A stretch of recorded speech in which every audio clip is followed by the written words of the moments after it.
دوران نماز سر پہ ٹوپی رکھنا کیا سنت ہے؟ اگر ہے تو لوگ اسے کیوں ترک کر رہے ہیں؟ رسول اللہ صلی اللہ علیہ وسلم کا فرمان ہے، جس کے کندھے ننگے ہوں اس کی نماز، بس بیٹا بیٹھ جاؤ بیٹھ جاؤ، جس کے کندھے ننگے ہوں ان کی نماز، حدیث سن لی آپ نے، جس کے کندھے ننگے ہوں اس کی نماز۔ کوئی ایک روایت صحیح ہمارے علم میں نہیں جس میں یہ ہو اللہ کے نبی نے فرمایا ہو جس کا سر ننگا ہو اس کی نماز نہیں ہے۔ کندھا ننگا ہو تو نماز نہ ہونے کی دلیل حدیث میں موجود ہے، لیکن سر ننگا ہو اور نماز نہیں ہوتی، اس کی دلیل ہمارے علم میں کسی حدیث میں نہیں ہے۔ ہاں، اللہ کے قرآن کا حکم ہے کہ جب تم مسجدوں میں آؤ، خذوا زینتکم عند کل مسجد، تو مسجد میں آتے ہوئے زینت اختیار کرو، اچھا رومال، اچھا کپڑا، اچھی ٹوپی آپ کے پاس ہے، اس کو آپ سر پہ لیں تو کوئی حرج نہیں، ٹھیک ہے۔ لیکن اس مسئلے کو اتنا سخت کر دینا، اس میں اتنی شدت اختیار کرنا کہ اگر کسی کے سر پہ ٹوپی نہیں تو فوراً فتویٰ لگتا ہے بڑا گستاخ ہے، بےایمان، واپی بغیر ٹوپی نماز پڑھ رہا ہے۔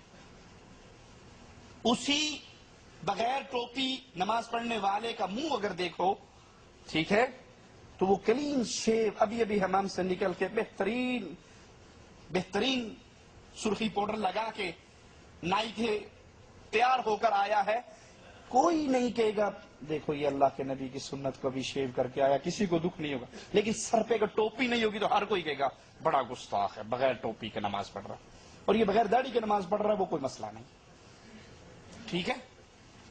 تو یاد کر لیجئے، یہ جو حیثیت ٹوپی کی بنا دی گئی ہے، اس کی شریعت میں کوئی حکم نہیں، کوئی اجازت نہیں، کوئی معاملہ نہیں، یہ بنی بنائی باتیں ہیں، میڈ ان انڈیا پاکستان مسئلہ۔ اس ٹوپی کی بنیاد پر مسلمانوں کو کارٹون بنا دیا جاتا ہے۔ آپ نے اکثر انڈیا پاکستان کی مسجدوں میں دیکھا ہوگا، دروازے کے ساتھ ہی ایک ٹوکری پڑی ہوتی ہے جس میں پلاسٹک کے چھکو رہتے ہیں۔ یہ چھکو ہماری پنجابی کا لفظ ہے، چھکو کہتے ہیں جو اونٹ کے منہ پہ چڑھایا جاتا ہے، کسی کو کاٹ نہ لے، کھجور کے تنکوں کا بنا، وہ اس کا منہ بند کرنے کے لیے چڑھا دیتے ہیں نا۔ اب وہ اس طرح کے گول گول چھکو کہیں، اب چائنا کا چونکہ ترقی کا دور چل رہا ہے، چائنا نے پلاسٹک کی بنا کے مسلمانوں کو بھیج دی ہیں، تو کھجور والی ختم ہو رہی ہیں، پلاسٹک والی اس کی جگہ لے رہی۔ جو مسجد کے اندر بغیر ٹوپی کے نظر آتا ہے، ایک آدمی اٹھتا ٹوپی وہ پلاسٹک کی اٹھا کر چھکو اس کے سر پہ چڑھا دیتا اور کہتے ہیں یہ جو اس کے بغیر نماز پڑھے گا وہ گستاخ۔ اچھا بھائی، یہ جو کارٹون بنایا ہے آپ نے اس بیچارے کو، وہ کھجور کے تنکوں کا ہو یا پلاسٹک کا ہو، یہ صبح آفس جاتے ہوئے آپ یہ ٹوپی پہنو گے؟ بازار جاتے ہوئے یہ ٹوپی پہنو گے؟ شادی پہ جاتے ہوئے ٹوپی پہنو گے؟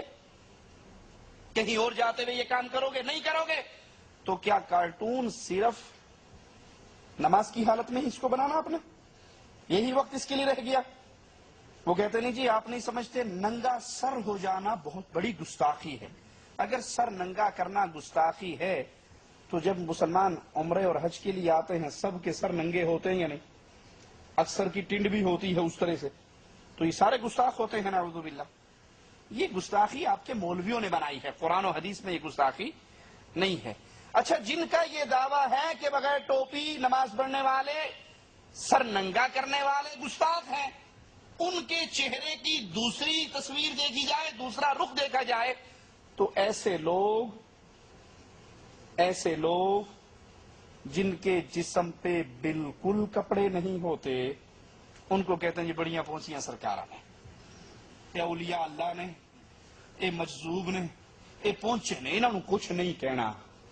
انڈیا پاکستان کی سڑکوں کے کنارے پہ چل رہے ہوتے ہیں نا، لمبی لمبی مونچھیں، بڑے بڑے بال، نہ طہارت نہ استنجا نہ غسل، تو کیا کہتے ہیں بڑی پہنچی سرکار ہے، انہوں کچھ نہ کیا جائے۔ تو واقعی وہ پہنچی بھی سرکار ہے، بس آخری دھکے کی ضرورت ہے اور سیدھا